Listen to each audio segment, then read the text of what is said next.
এটা তো শীতকাল চলছে নাকি? শীতকাল সম্পর্কে দুটো কথা বলে যে আপনার উপকার হবে ইনশাল্লাহ, আমাদের উপকার হবে ইনশাল্লাহ।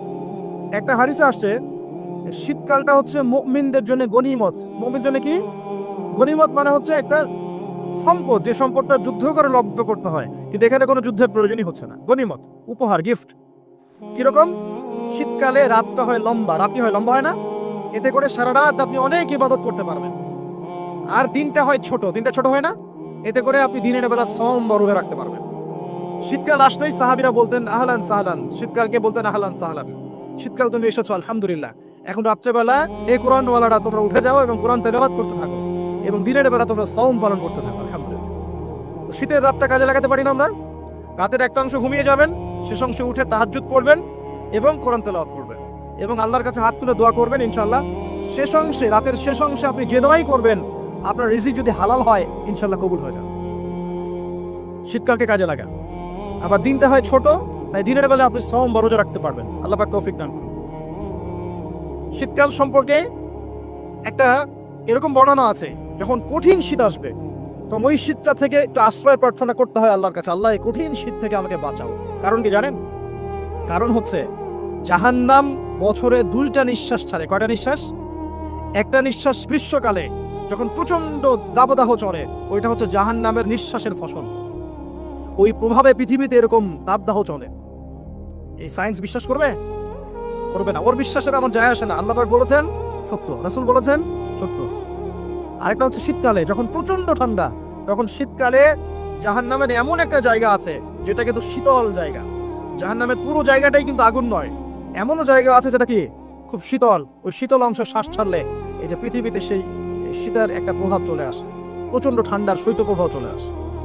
এটা হয়তো অনেকে বিশ্বাস করবে না, মনে করবে যে ধর্মান্ধ কথাবার্তা। হাদিসে আছে নবী সাল্লাল্লাহু আলাইহি ওয়াসাল্লাম বলেছেন, কে সত্যবাদী? এই পুরো সভ্যতার রাসূল সাল্লাল্লাহু আলাইহি ওয়াসাল্লাম। এই বিশ্বের সমস্ত মানুষ সত্যবাদী বেশি না আল্লাহ রাসূল বেশি সত্যবাদী? বাস, আর কোনো দরকার আছে কথা? শীতকালটা কাজে লাগাই। এই শীতকালে আমি একটা আমল বলে দিই প্রিয় ভাইরা।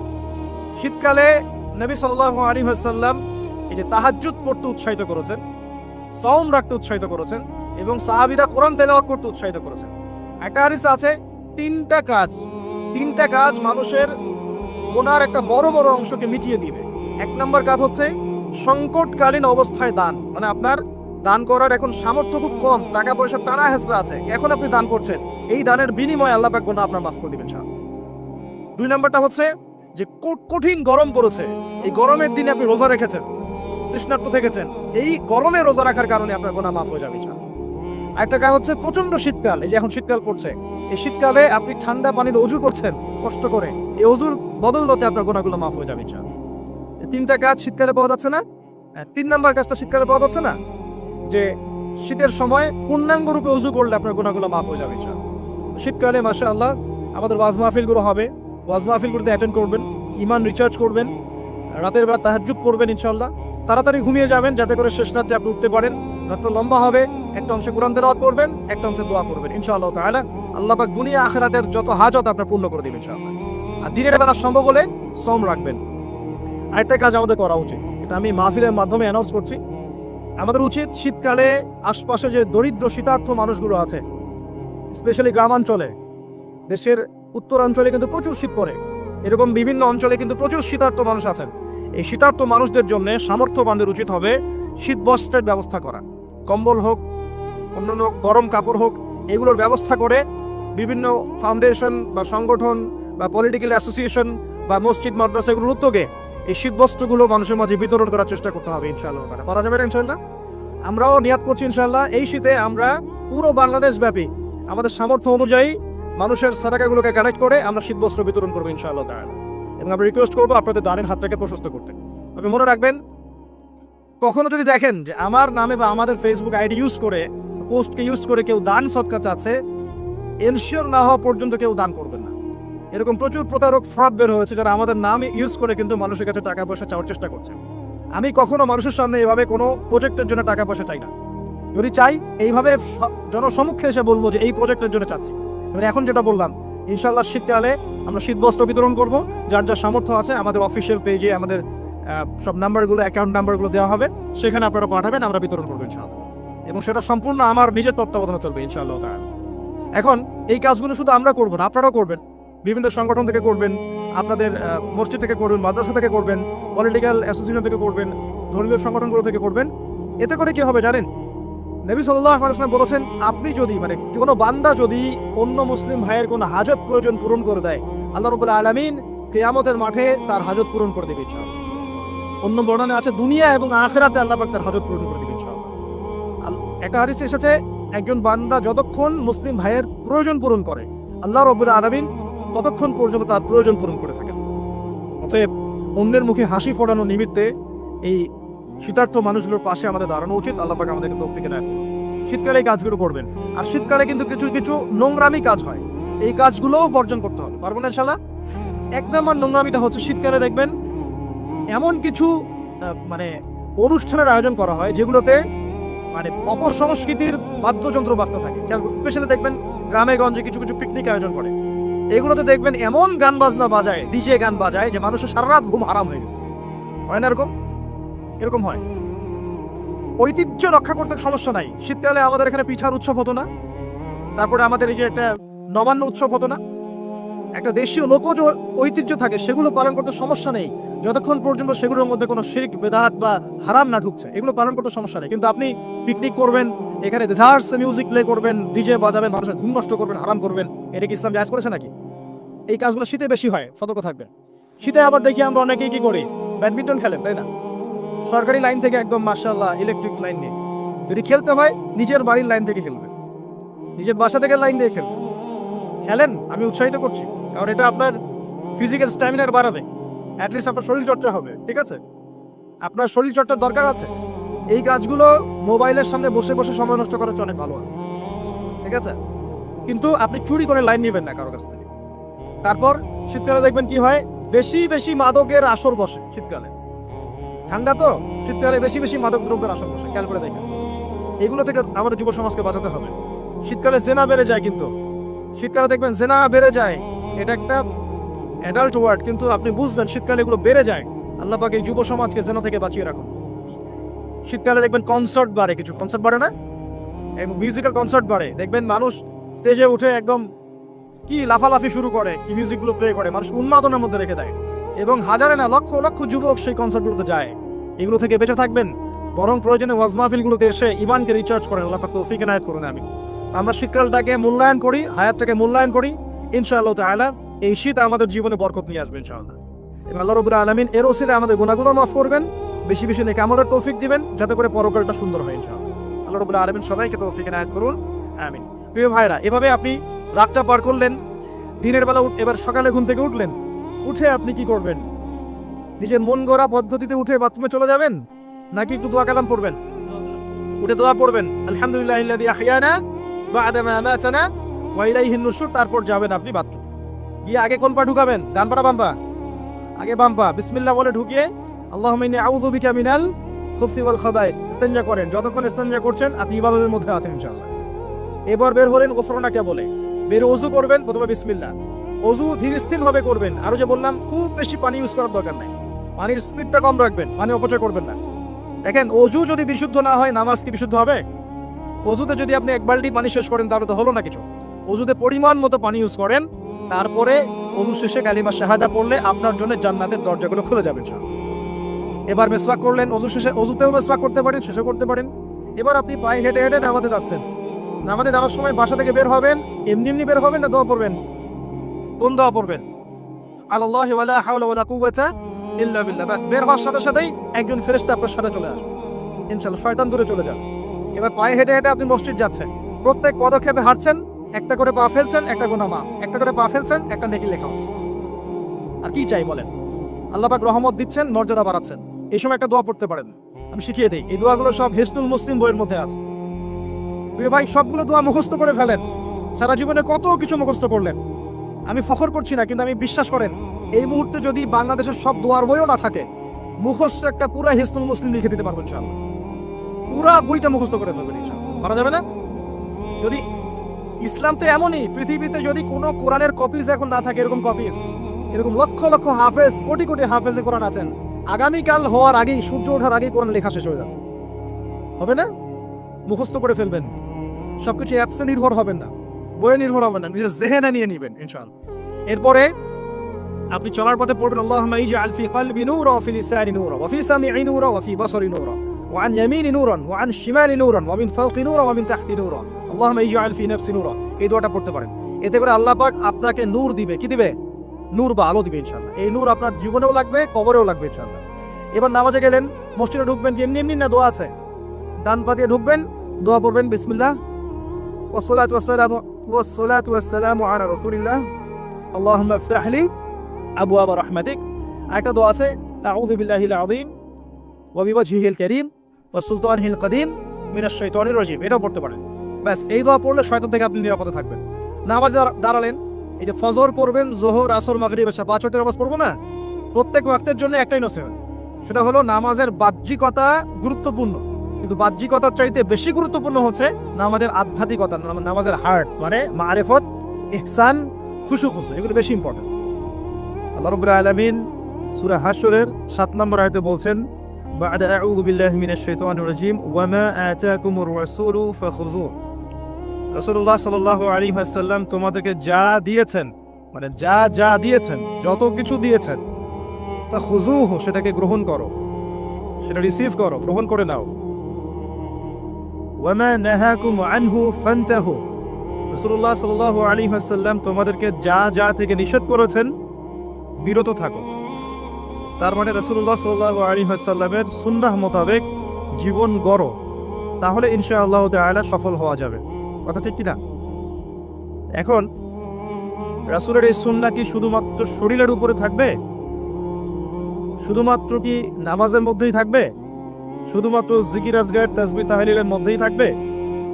শুধুমাত্র কি আমাদের ব্যক্তি জীবনেও থাকবে, নাকি জীবনের প্রত্যেকটা ক্ষেত্রেই সুন্নাত বাস্তবায়ন করতে হবে? কোনটা? যদি আমরা দাড়ি রাখি, রাসূলের সুন্নাহ মতো দাড়ি রাখি, মাশাআল্লাহ, আমি যুবক ভাইদেরকে রিকোয়েস্ট করব যাদের দাড়ি নাই বা দাড়ি শেভ করছেন, আজকের লেকচারের পর থেকে দাড়ি আর শেভ করেন না। কথা করছেন ইনশাআল্লাহ? এতে করে আপনি প্রতিদিন সকালবেলা উঠে রাসূলুল্লাহ সাল্লাল্লাহু আলাইহি ওয়াসাল্লামের সুন্নতকে জবাই করছেন। জবাই করছেন না?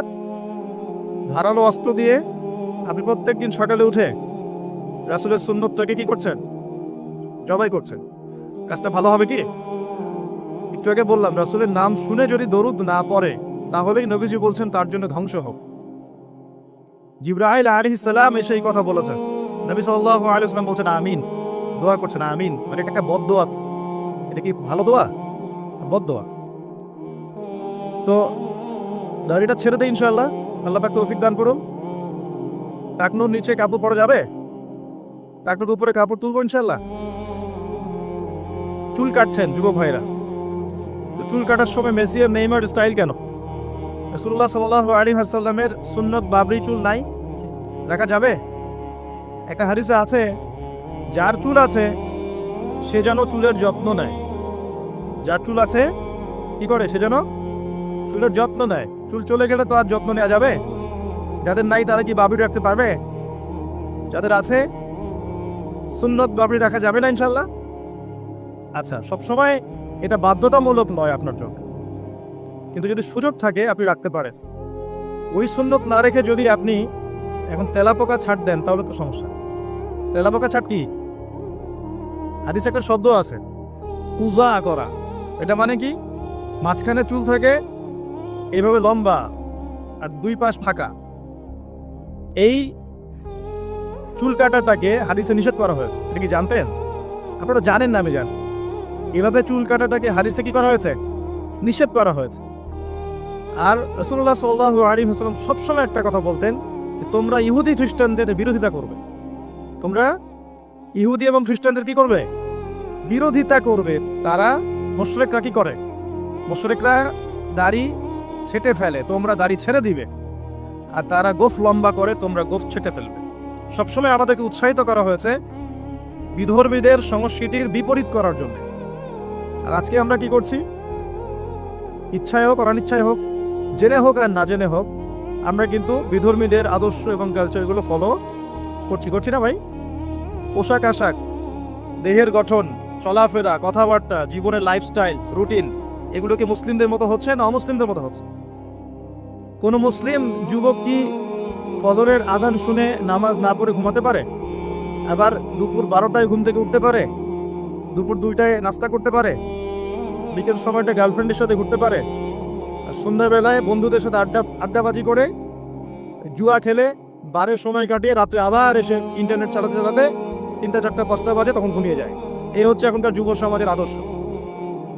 একটা অসুস্থ প্রজন্ম তৈরি করছি আমরা, অসুস্থ প্রজন্ম। বিগত মনে হয় 40-50 বছর থেকে একটা প্রজন্ম তৈরি হয়েছে বাংলাদেশে, স্পেশালি আমাদের মতো ইয়াং জেনারেশন যারা আছো, একটা অসুস্থ প্রজন্ম তৈরি হয়েছে।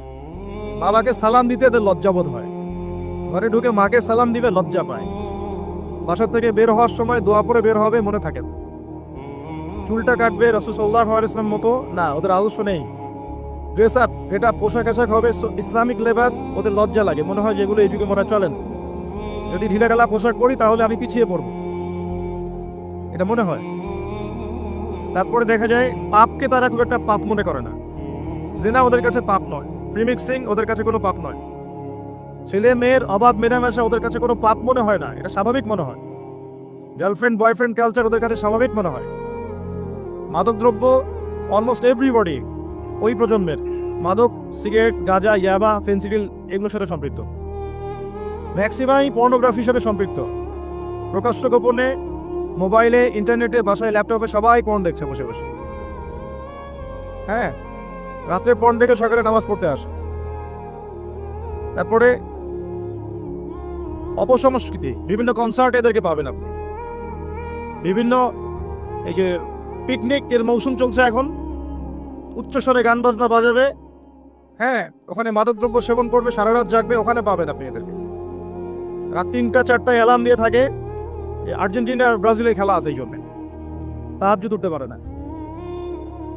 পড়াশোনা করছে, কি পড়াশোনা করছে আল্লাহ ভালো জানেন, এবং এই পড়াশোনাগুলো দিয়ে দেশেরই বা কি উপকার হচ্ছে আমি সেটাতেও প্রশ্ন তুলতে পারি। কতজন বিজ্ঞানী তৈরি করেছে, কতজন আইনস্টাইন তৈরি হয়েছে। উচ্চশিক্ষার জন্য বাইরে যাচ্ছি, ডিগ্রিগুলো অর্জন করে দেশে আসছি, এসে বলছি আল্লাহ বলতে কেউ নেই। একটা অসুস্থ প্রজন্ম তৈরি করছি আমরা। মোবাইল এডিকশন, স্ক্রিন এডিক্টেড, সারাদিন ফোন নিয়ে দেখবেন ব্যস্ত, এবং ফোনে কিন্তু ভালো কিছু করছে না, খারাপ কিছুই করছে। ফ্রি ফায়ার খেলছে, পাবজি খেলছে, ফোনে ফোনে জুয়াও খেলা হয় এখন, ফোনে এখন জুয়াও খেলা হয়। এক জায়গায় গোল হয়ে বসে আছে, জিজ্ঞাসা করুন কেন, ইনভেস্টিগেট করে দেখবেন লুডো খেলছে। লুডো নামে যেটা গেম আছে আমরা জানতামই না, ভাবতাম যে একসাথে গোল হয়ে বসে কি করে এরা। একদিন এক যুবক বললো যে লুডো খেলে। এত অসুস্থ প্রজন্ম তৈরি করেছে এই প্রজন্মের হাতে দেশও নিরাপদ না। এই প্রজন্মের হাতে উম্মার কথা অনেক দূরের কথা, মুসলিম উম্মা অনেক দূরের কথা, দেশও নিরাপদ নয়। যারা এদেশকে গড়ে দিয়েছে তারা আমাদের মতো ছিল না, তাদের শৌর্য বীর্য ছিল, গায়রত ছিল, ব্যক্তিত্ব ছিল। আমাদের দাদা পরদাদা, তাদের ব্যক্তিত্ব ছিল, গায়রত ছিল, শারীরিক শক্তি ছিল, মানসিক শক্তি ছিল। এখন প্রজন্ম দেখছেন অঙ্কে 80 নাম্বার না পেলে, একটা A+ না পেলে আত্মহত্যা করে ফেলছে। ভাবখানে এমন জীবনটাই নষ্ট হয়ে গেল। একটা A+ পায় নাই, আত্মহত্যা করে ফেলছে, ওর দ্বারা আপনি উম্মার বিজয় কামনা করছেন। একটা অসুস্থ প্রজন্ম তৈরি করছে। খুব গড় করে খেয়াল করে দেখেন আপনার আমার সন্তানদের জন্য কোন পরিবেশ রেখে যাচ্ছে। সবখানে পর্নোগ্রাফি। আমাদের সবার ফোনগুলোকে যদি এখন সার্চ করা হয় দেখা যাবে অলমোস্ট এভরিবডি এর সাথে সম্পৃক্ত আছে, ইচ্ছায় হোক অনিচ্ছায় হোক। মাদকদ্রব্যের সাথে অনেকেই সংশ্লিষ্ট, এবং স্মোকিংটাকে ফ্যাশন মনে করি। স্মোকটা যে মাদক এটা বিশ্বাস করতে চাই না। খুব কম ইয়াং জেনারেশন পাওয়া যাবে যাদের অ্যাফেয়ার নাই, হারাম অ্যাফেয়ার, বয়ফ্রেন্ড গার্লফ্রেন্ড কালচার নাই, খুব কম পাওয়া যাবে। খুব কম ছেলে পেলে পাবেন আপনি যারা হারাম মিউজিক শোনে না। খুব কম ছেলে পেলে পাবেন যারা আপনাকে 10টা সূরা মুখস্থ বলতে পারবেন। 10টা সূরা মাত্র, 10টা চ্যালেঞ্জ করলাম, 10টা সূরা মুখস্থ বলতে পারবে না। খুব কম। আপনি খুব কম ইয়াং জেনারেশন পাবেন যারা 5 ওয়াক্ত নামাজ পড়ে মসজিদে এসে। ইয়াং জেনারেশনে খুব কম ছেলে পেলে পাবেন যারা বিশুদ্ধ করে কোরআন তেলাওয়াত করতে পারে। অনেক সময় দেখা যায় আফসোস, অনেকে শায়েখ টাইটেল দিয়ে বসে থাকে, কোরআন তেলাওয়াত করতে জানেন না।